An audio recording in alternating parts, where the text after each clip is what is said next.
rover Reynardo plundered the floating isles. Then his mother called him to her deathbed.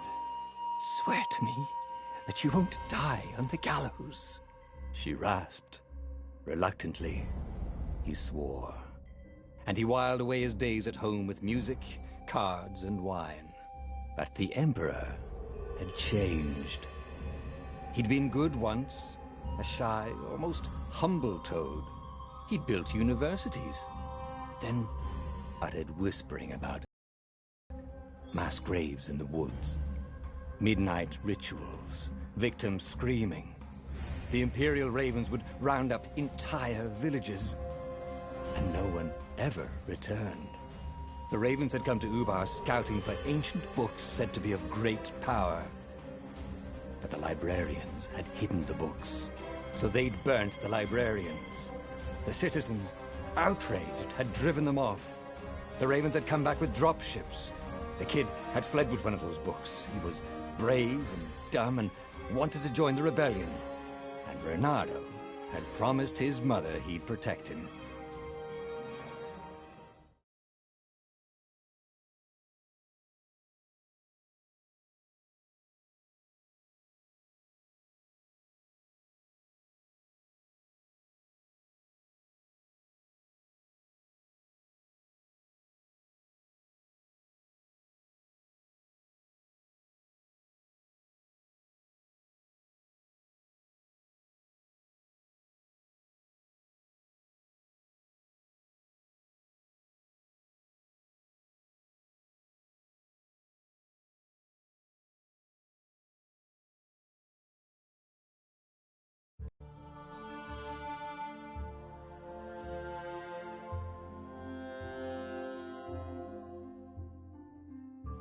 The kid was looking down, watching his city burn.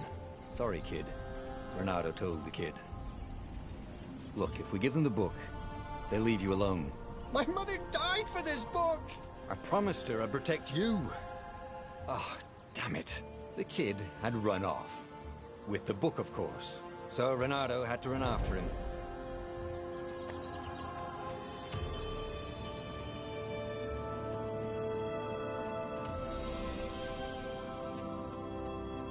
The two ravens were staring at the kid like he was their dinner, which probably was what was in their tiny brains. "Hey," Reynardo said. They cocked their heads at him. "Pick on someone as ugly as you." Wait, that didn't come out right. "For the Emperor!" The ravens cawed and rushed at him.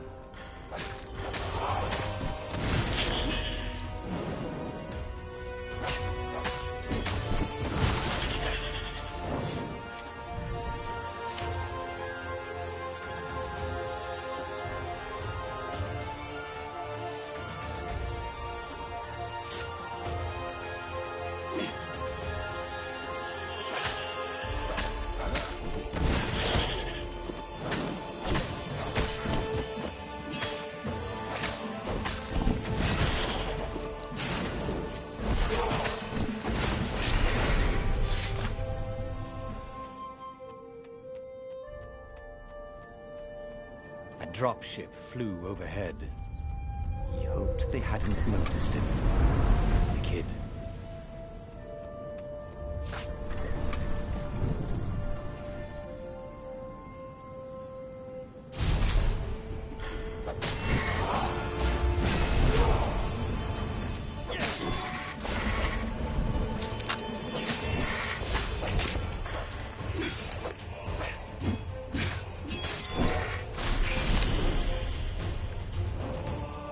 Oh, right. The Gate of Heroes. Someone's idea of a joke, making the Skyship Docks a gated community. You needed a hero's sword, and the kid was on the other side of the gate. Who let you through? Promise me you'll take the book to the rebels, or I'm gonna steal your ship. I'm not taking that damn book anywhere, and neither are you. Try and stop me, laughed the kid. I bet you don't even have a hero's sword. And with that, the kid hopped away. Had to hand it to the kid. He was an idiot, but he had guts. Where was Reynardo going to get a hero sword?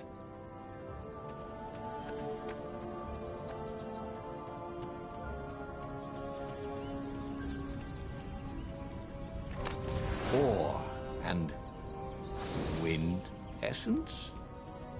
That sounds about right. I'll need a workshop, though. Perfect.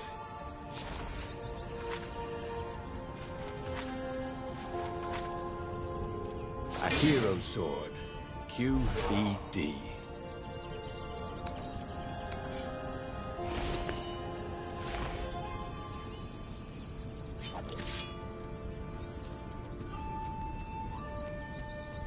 This is what he got for settling down and finding people to care about. The kid's mum had been a swell cook, and she'd laughed at Renado's jokes, even when he didn't know them. But she never told him where the book was, just the kid. He came up to a ledge.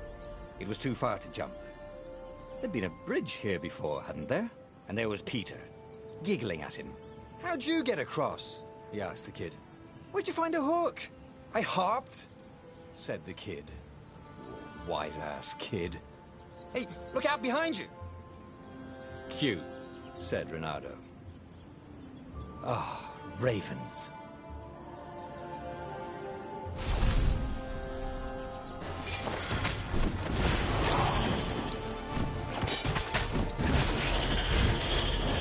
It was time to talk some sense into the kid. Just hook his way across the ledge and chase the kid down. Thing was, he hadn't used his hook since he'd retired. How had he done it? Maybe if he meditated at that altar there, he'd remember his old skills.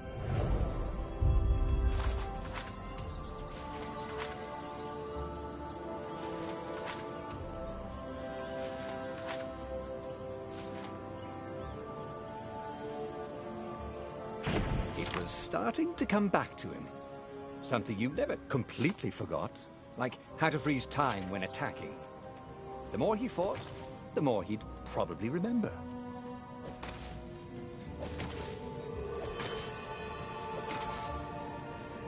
And there was the Farfarer. She was the fastest ship he'd ever known. She could do the Kestra run in 12 furlongs. Oh, so the salesman had told him. And something told him the kid was about to walk into an ambush. "Stop!" he shouted. "I'm not giving you the book!" shouted the kid, and took off. "No! Peter!" But the kid ran for it, and a goggler nailed him with its ivy.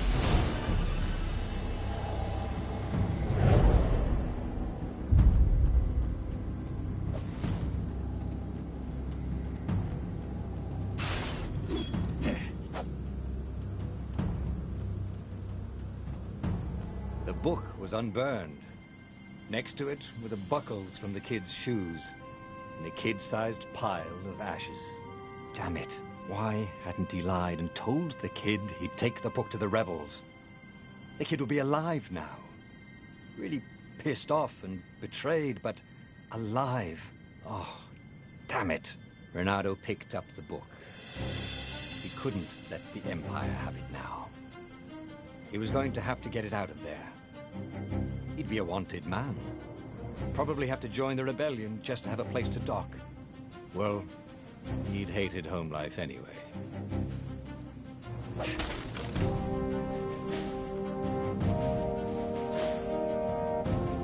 What was the big deal about this book anyway? Maybe he should open it and find out. All that had been years ago. How many? The war was a blur, and now 3 Raven scout ships were chasing him. "Where are you running, rebel?" cawed the Raven captain over the loud hailer. Renato could see them cranking up their catapults. "Just going out for milk?" Renato yelled back. "Where can you run?" laughed the Raven horribly. Far behind him, another city was burning. The dark cloud above its island was thousands of Imperial ships. The fleet was doing a thorough job. "Take us to the rebel base! I will spare your life!" it called. The entire jury-rigged rebel fleet was only a few islands to the east. Beyond that were only the pillars of heaven, a sea of endless blood-colored tornadoes. The rebellion was out of time, unless Renato could bring a game-changer. Maybe he could. Renato had found out where he could find the pieces of the Sky Ripper, the legendary weapon that had exiled the lost gods. Surely a legendary weapon could win the final battle. On the other hand, his old friend Lapino had sent Renato a desperate message saying he had a brilliant scheme to save the rebellion. If Renato could only rescue him. Renato dived the Farfarer towards the abyss. As he felt the heat of the jet stream, the Raven ships peeled off, not stable enough to follow him down there. Now it was time to choose. Lapino or the Sky Ripper?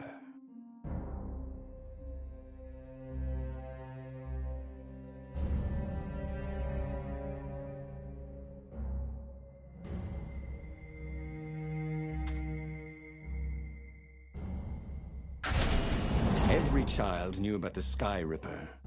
The Transcendent Emperor had buried its pieces. What could have brought them to light?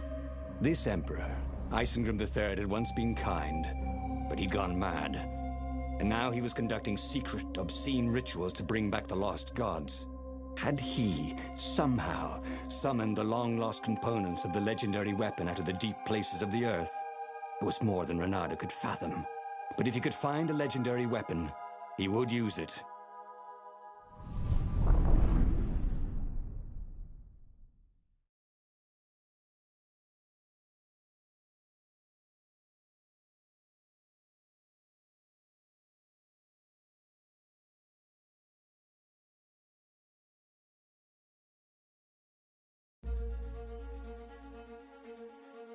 As he set foot on the island, Renato could not help but feel a tinge of guilt. He'd left Lapino behind. He hoped the Mad Rabbit had somehow escaped the Ravens. He hoped they hadn't eaten him. If they had, he hoped they hadn't eaten him alive. Why had he chosen the Sky Ripper? Renato never made plans that required constant vigilance. He was a hero. He didn't think too much. He just went with his gut and hoped it all worked out. The Sky Ripper was a long shot. He'd have to devote himself to it. No side journeys, no rescuing old friends. That was against his nature. Could he stick with it?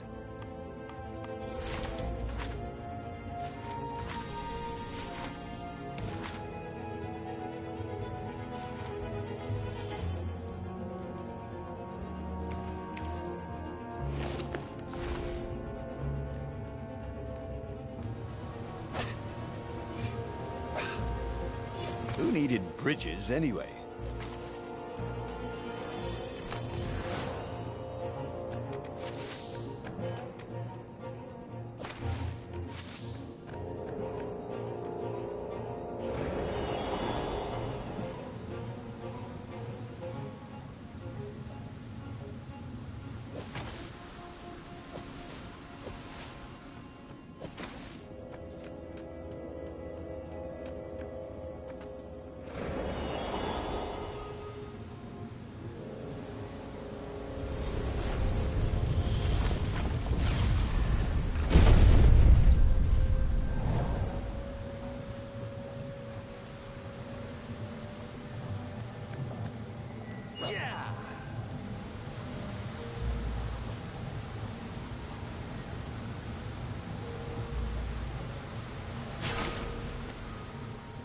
"Say goodnight, Gracie," said Renato, wondering who Gracie was.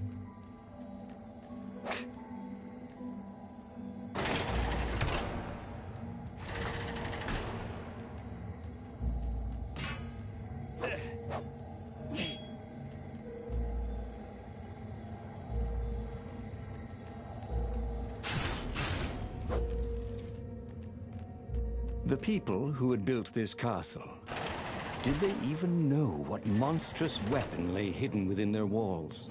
The Sky Ripper could destroy anything it touched, or so the legend said. As the Transcendent Emperor had fought the lost gods, thousands of thousands had died. But Renato had been through wars. The only merciful war was a short one.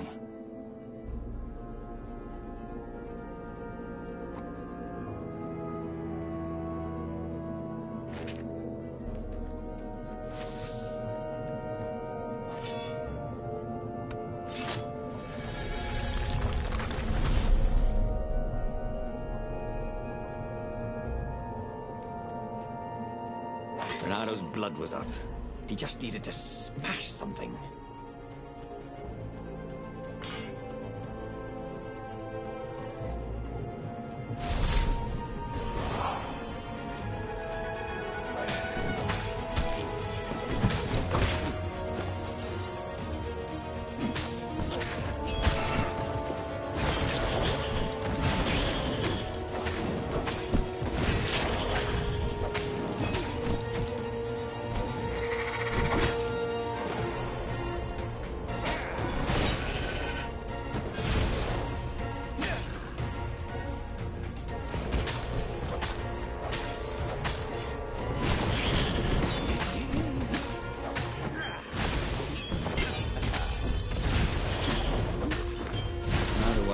Laundress was going to get all these bloodstains out of his tunic.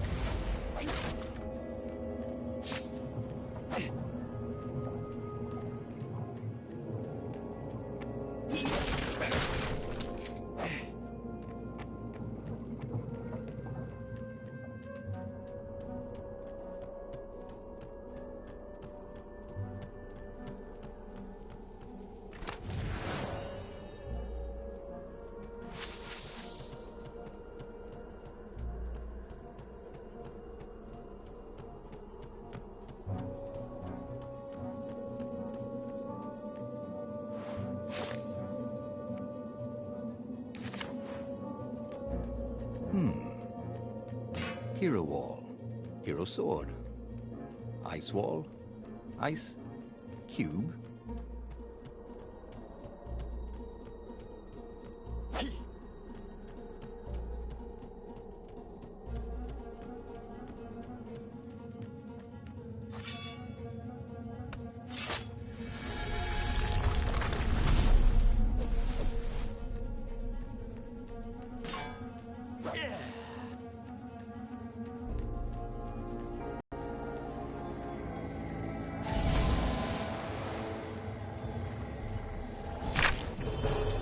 Wallabies, he thought.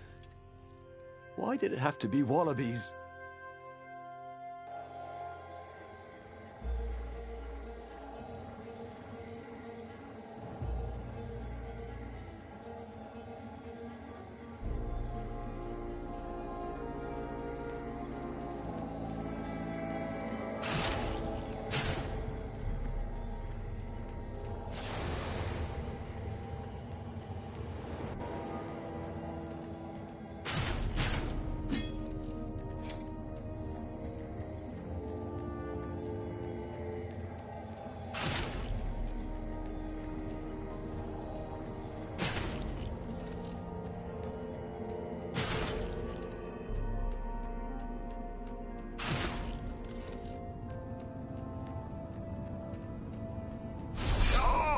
You got such delicious-looking eyeballs! Called the lead raven. Thank you, I think, said Renado. It never hurt to be polite.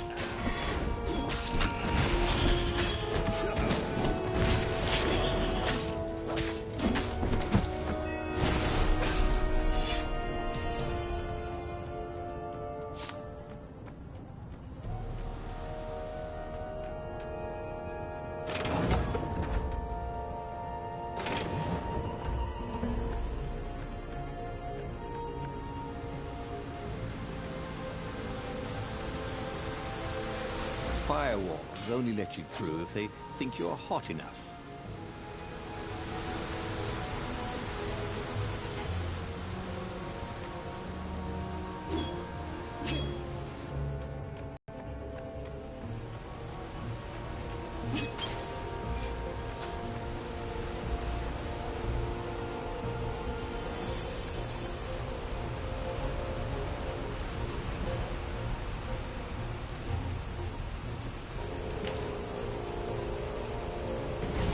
Starting to come back to him. Something you never completely forgot, like how to freeze time when attacking. The more he fought, the more he'd probably remember.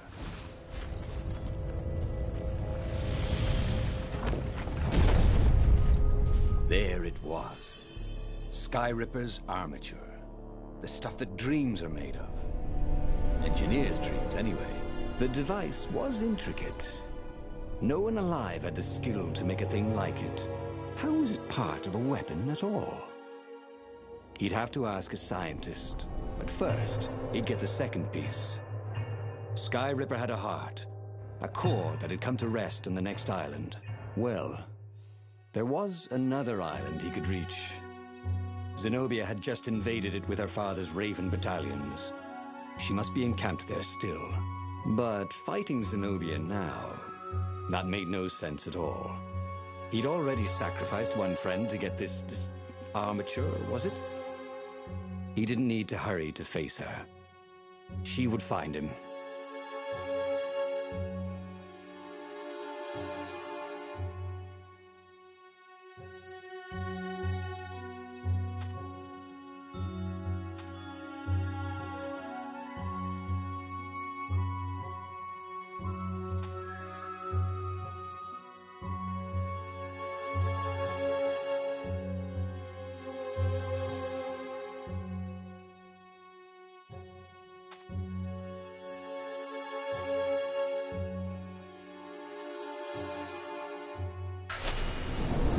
Asked himself why he changed course to confront Zenobia.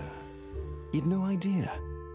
Sometimes he would just do things, and he could never figure out why he'd done them. Usually, they worked out. After all, he was a hero.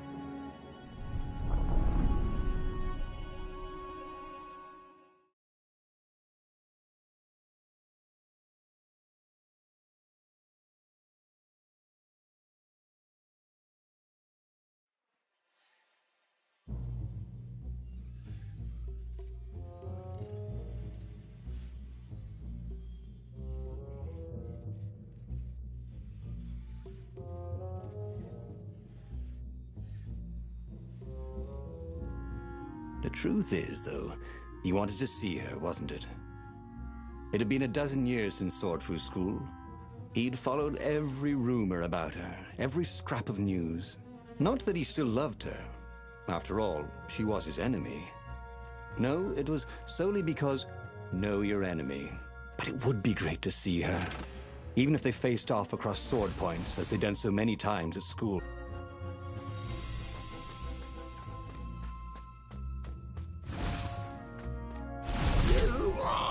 Interrupted story time! Caught the lead raven. Now I'll never find out how it ended!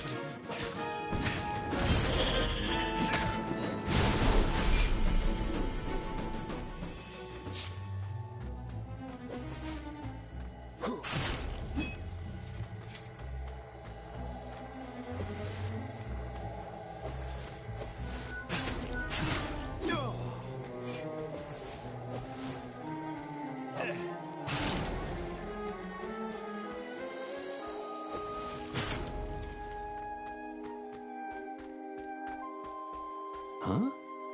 A lever? That was new. Most people still use doorknobs.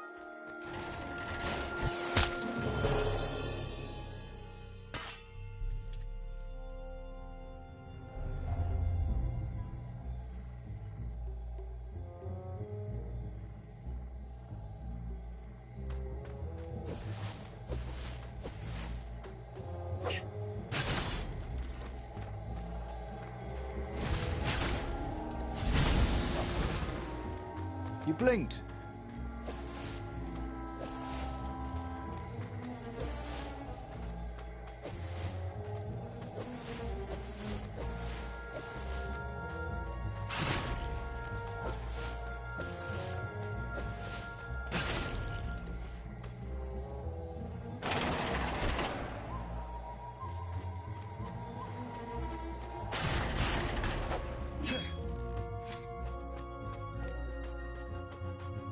Renato wasn't entirely sure how he was going to capture Zenobia.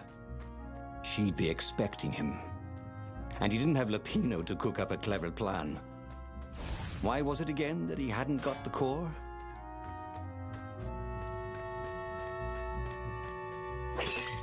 There had to be something useful in these things, didn't there?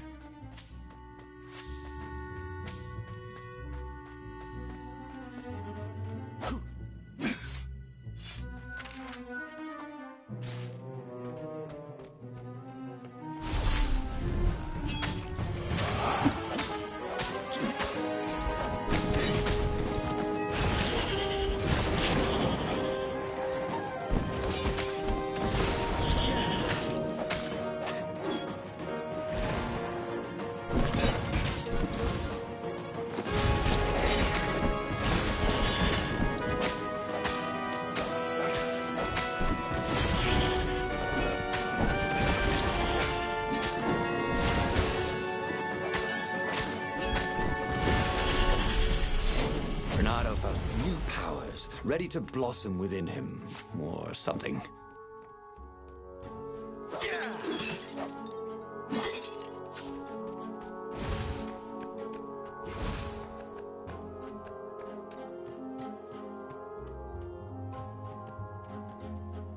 Renato slinked through Zenobia's ship, making no sound at all.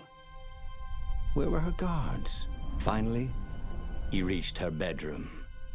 She was curled up on her bed. Oh, he'd forgotten how beautiful she was. How sleek, how soft. He tapped her on the shoulder with his sword. She vanished. And he suddenly noticed he couldn't move except his mouth. In fact, soon he couldn't keep his mouth shut. He told Zenobia everything. Skyripper, the rebellion plans, even where the secret rebel base was, until he was hoarse. It was some kind of truth spell. A talky truth spell. She called her father by Farspeaker Toad and filled His Majesty in. But why didn't he get the core? Croaked the Farspeaker in something like His Majesty's croak. Because I missed you, darling. Renato grinned. He doesn't even know why, frowned Zenobia. That makes no sense. It's a trap, shouted the Emperor. I'll meet you at the outpost, and I'll bring my interrogators. If Renato came face to face with the Emperor, maybe he could assassinate him. But maybe it would be smarter and safer to turn Zenobia against her father.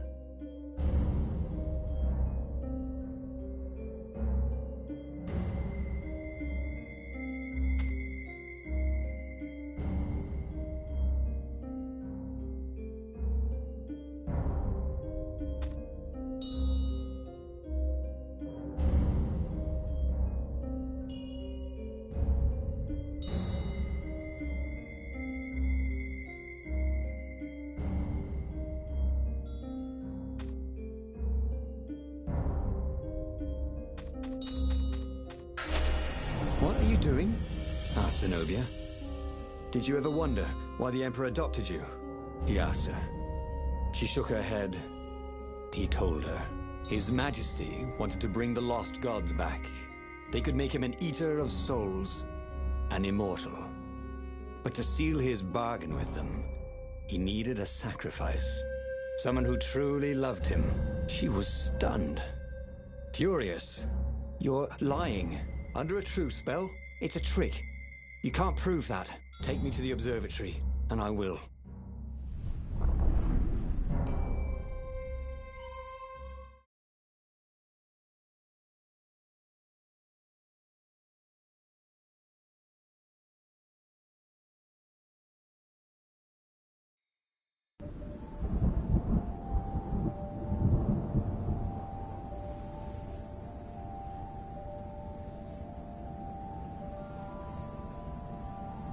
What kind of proof could you possibly have? She said as they landed on the Nexus. Your father ritually sacrificed a village. And he left witnesses? The scientists resurrected one. Well, it's not really alive, but it can talk. A true witness. She frowned. The dead can't lie. Well, I bet they could. They just don't have any reason to. She nodded grimly. You go on ahead. I don't want the Ravens to see me.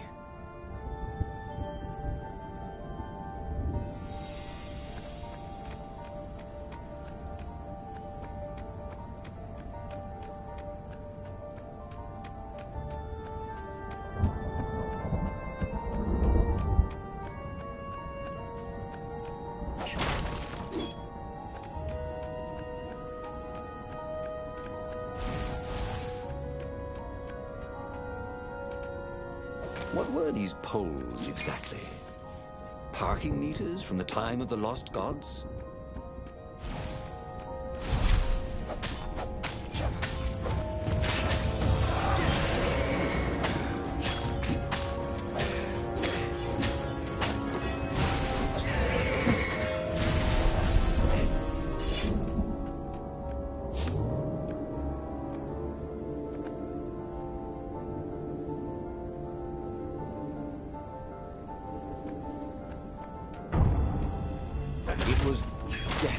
easier to fight inanimate objects.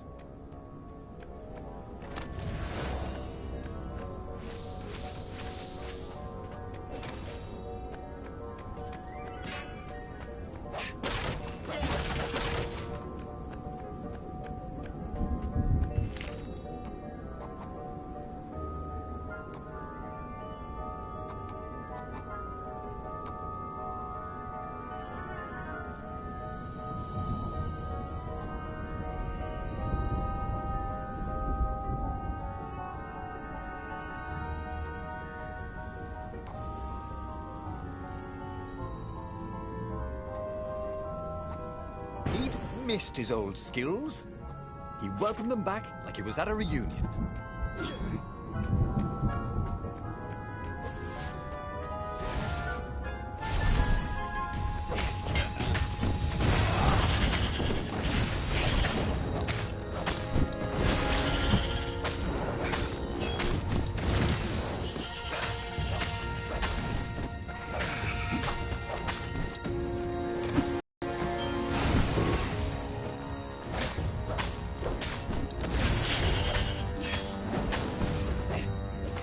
Over here.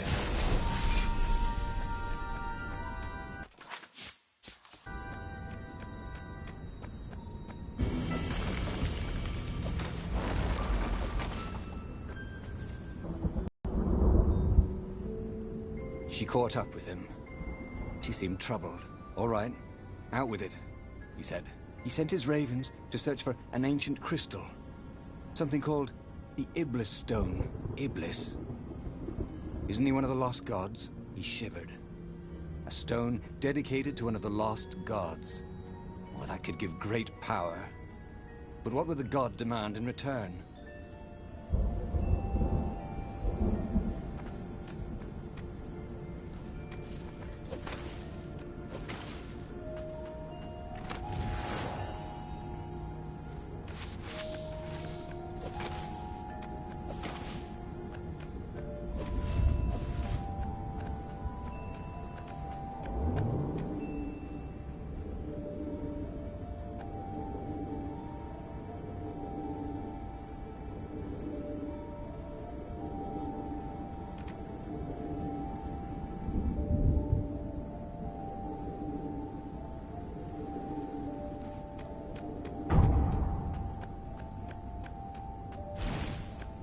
With all the secrets he revealed to the Emperor, the Ravens were probably heading for the secret base.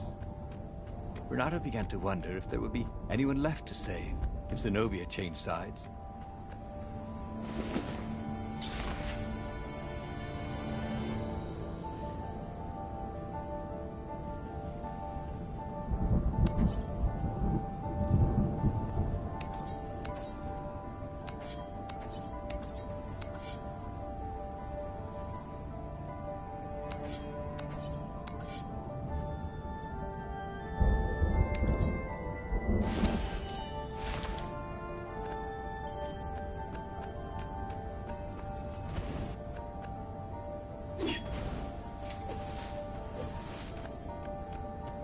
This was much easier than free climbing.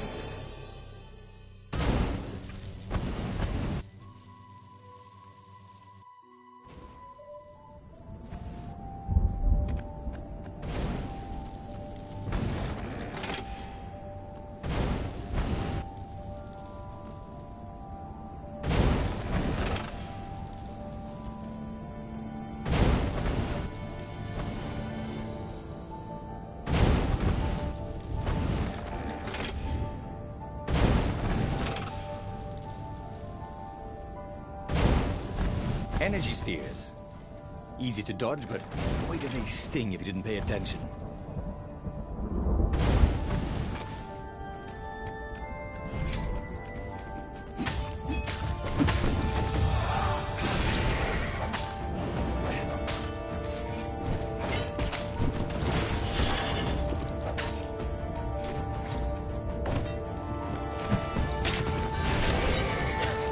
Can't we just agree to disagree? Said Renato. No?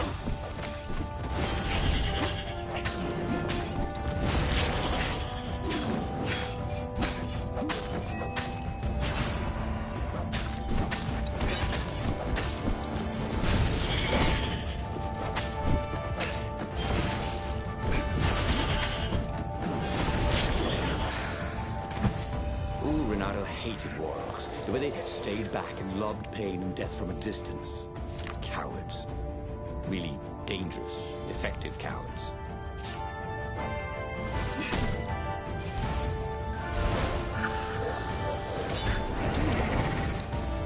Don't be shy.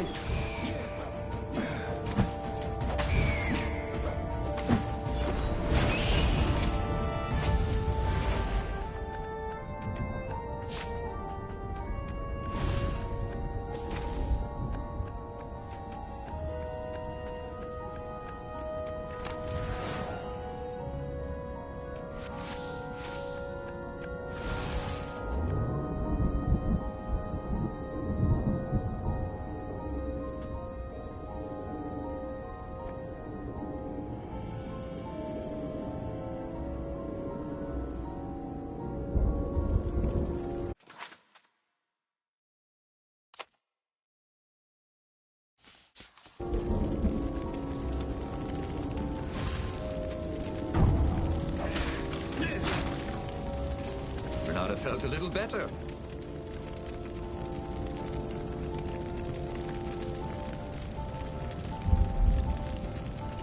The observatory was a burning hulk. Dead scientists and black feathers everywhere. The ravens had burned the reanimated witness to cinders. Renato was stunned. There goes my proof. These were scientists, not rebels, Zenobia said, upset. Why would he do this? I don't know. Let's go to the fleet and ask him. Yes. I'll meet you on the mountains. There's something I have to get first. But could he afford to meet her in the mountains? He'd given the Empire the location of the secret rebel base. They would need rescuing.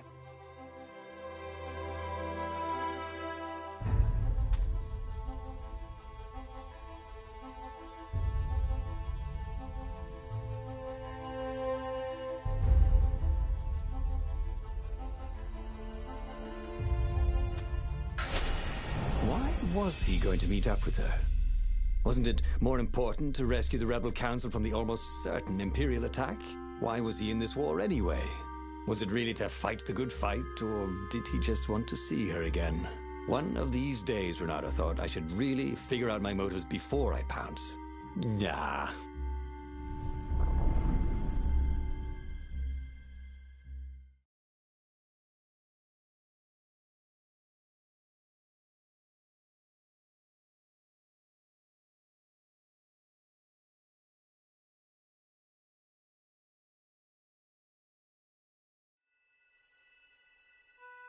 Was it true? Was he on this adventure just to see Zenobia again?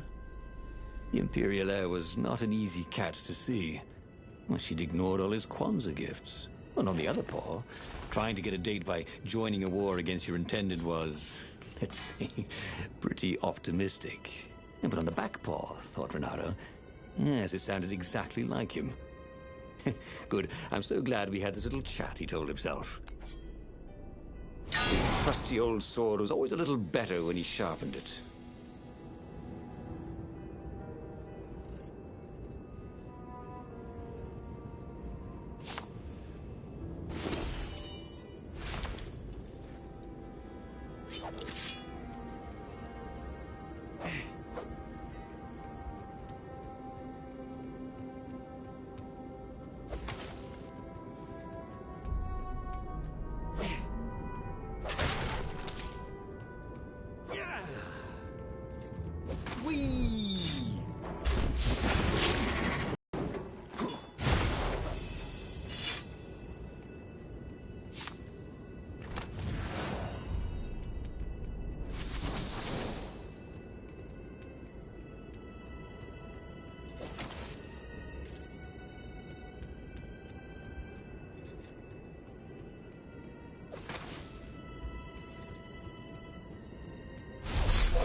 Go away.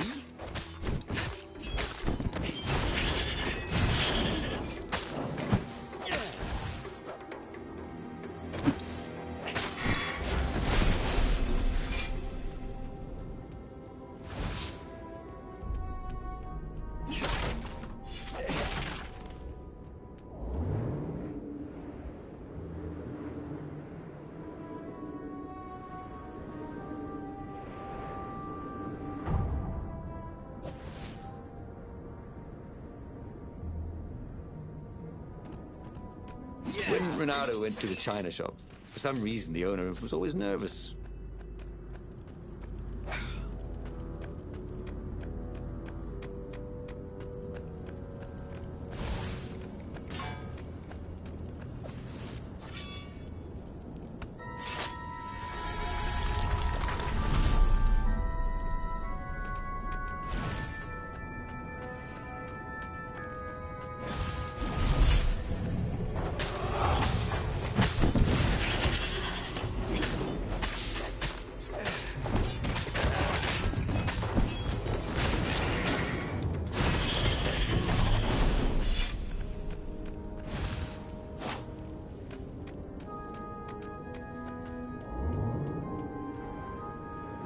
This is quite the view, he thought.